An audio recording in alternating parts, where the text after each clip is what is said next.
Good morning, everybody. I'm Cyndi Dawson with the California Department of Fish and Wildlife. Thanks for coming to the conference. And before I start today, I'd like to acknowledge my co-author for this presentation, Chris Schiani, who is the Environmental Program Manager for the state lands. So I'm here today to talk to you about what we know about invasive species risks around offshore wind. And there's going to be a lot more on offshore wind. I'm kind of the transition here. So I am going to set the stage of kind of what we might expect for offshore wind up here in Humboldt. I want to just emphasize, and you'll hear me say it several times, that nothing has been decided yet. The developers are here today, so you can ask them more questions. But we do know a little bit about what we could expect for this offshore wind facility in the Humboldt wind energy area. And so I'm going to talk quickly about that and then actually go into what we know from the literature and other places around the world about invasive species risks. All right, so leases were sold in December 2022. We have a wind energy area here off Humboldt. Two lessees, which is RWE and California North Floating Wind associated with Vineyard, right? And again, we're gonna hear from them later.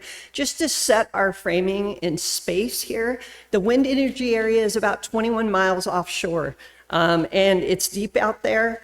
And you can see it's kind of due west of where we are here today. And if you move in towards the bay, and on the slide, you can see a line moving from north to south.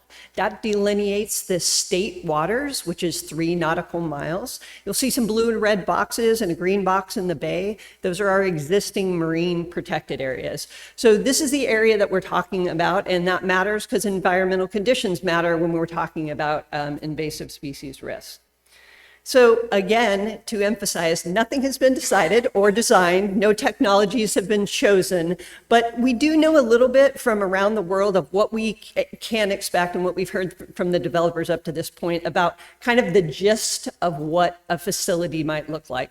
There'll be wind turbines, they'll be floating, they'll be attached to the seafloor using, there's different technologies to do that. Each of the turbines will be connected to each other with a cable. There'll be an export cable to get that power onto shore. It'll run to a substation, which you see this little area right here is the substation. That export will continue to landfall, plug into the grid, and then power can be moved that way. So with that general kind of setup, we know a couple things. We know that there is going to be hard substrate where there wasn't hard substrate before, so there's going to be physical infrastructure associated with this. We also know that there's going to be increased vessel traffic, and that's going to be phased during different parts of the build out. So during the construction, there'll be different types of vessels. During the operation and maintenance, there'll be different types of vessels. So the two real vectors we're talking about here are increased vessel traffic and increased habitat provisioning of hard substrate.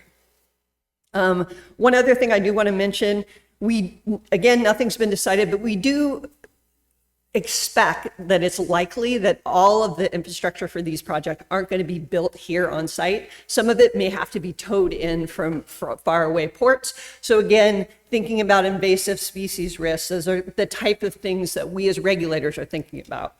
I just want to set us in the timeline really quick. You'll hear more about this later. This is a timeline for the Bureau of Ocean Energy Management. We're about in the kind of middle left of the slide here. We're in, the leases have been sold, and we're entering this sort of baseline characterization stage and site assessment that the developers will go through to collect information, decide what kind of technologies they're going to choose, and then they will create a construction and operation plan that will be submitted to BOEM, and it'll go through that process.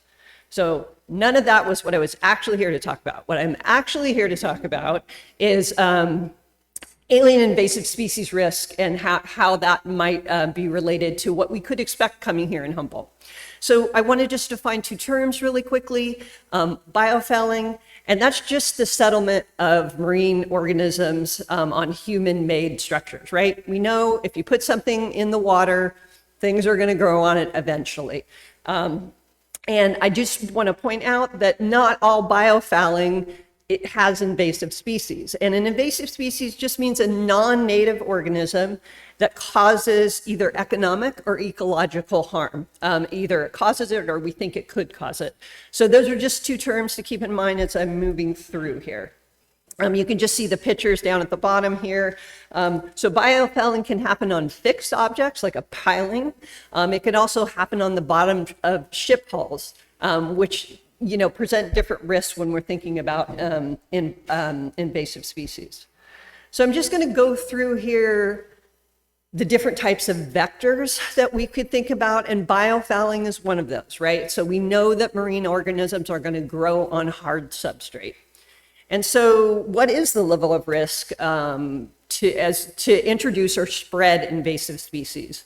Well, we don't really know, because there are no existing offshore wind facilities on the West Coast in our California large marine ecosystem. We can learn a little bit from other places around the world. And Chris and I went through the literature and looking around the world, and I will also point out that most of it is from fixed structures, right, which are connected to the bottom itself. Most of the information we have is closer to shore, but based on the information available in the literature, the risk seems low to moderate. And I will say that regulators are right in the process, and I put that timeline to show that this is actually a great time to be thinking about the questions we as regulators should be considering as we move forward with the permitting process, which is still years ahead of us, just in the permitting process before anything happens. So the risk is low to moderate. And then I also just want to talk a little bit about some of the things we do know about biofouling. We do know that it has ecosystem level effects, meaning that these communities form on the hard substrate. Different groups of organisms dominate at different depths. These floating winds aren't going to go all the way to the bottom, but there is going to be some depth profile in the floating. So we know that they create these ecosystems and they have effects. They can attract birds and other animals for feeding. They can have an artificial reefing effect where invertebrates can grow on these things and then sink down to the bottom. Now, is that going to be the same effect when we're out at 1,000 feet? Probably not. Is the settling going to be the same as it is in nearshore, calmer environments? It's probably going to be less. We know that it's probably pretty harsh out there at 20 miles right off our coast here. It's very dependent on environmental conditions, and it's also density dependent. All of these structures are going to have biofouling preventative measures. There's a couple main categories of that. There's coatings like that people paint on these structures. And then there's also cathodic protection is to prevent erosion, but it also has an effect to reduce the settlement of larvae on these structures. So this is kind of what we know about it, and we as regulators are in active conversations about how this could affect the permitting process. So ballast water is the other kind of big main vector. We know that there is going to be increased ship traffic, and we know that that may have an increased risk, but we have very active ballast water control programs at the federal and state level. Again, my co-author here works for State Lands. He runs the program, and the state program coordinates very closely with the federal program to ensure that we have continuity between those programs as vessels move into state waters and out of state waters. But I will say that that program's focus is on big ships, over 300 gross tons. So we know that there are going to be smaller vessels likely in different phases of the offshore wind development. So even though we feel pretty confident about the current management standards and their ability to address the risk, there are active conversations about thinking about what we may need to do in addition for smaller vessels. There are also active conversations about these chemical controls we have for the ballast water program. Maybe they might need to change, or maybe we may need to make sure that the release of that clean ballast water is further offshore to ensure that we're protecting the aquaculture here in Humboldt Bay. Speaking of aquaculture, I wanted to just pull this risk out because we have heard from many stakeholders, we've heard from tribes, there's a real concern about the introduction of not just invasive species, but as a subset of that, marine debris or marine disease, right? We know that biofouling, ballast water, and spillover, where biofouling actually falls off the hard substrate, like falls off the hull of the ship. These are ways that disease can also spread. There are instances where disease has at least been shown to be able, it hasn't been directly linked, but it's at least been shown to be able to be spread by ballast water. So there's some real concerns here. And I just want to say that there are very active conversations around this. We hear the concern. And this is a great time to be hearing from the community and also for us as regulators to continue to have those conversations about how it's going to fit into the overall permitting scheme as it moves from the federal permitting process onto the state permitting process. The lead for the state is going to be the State Lands Commission, and the Coastal Commission are really going to be the lead in environmental review.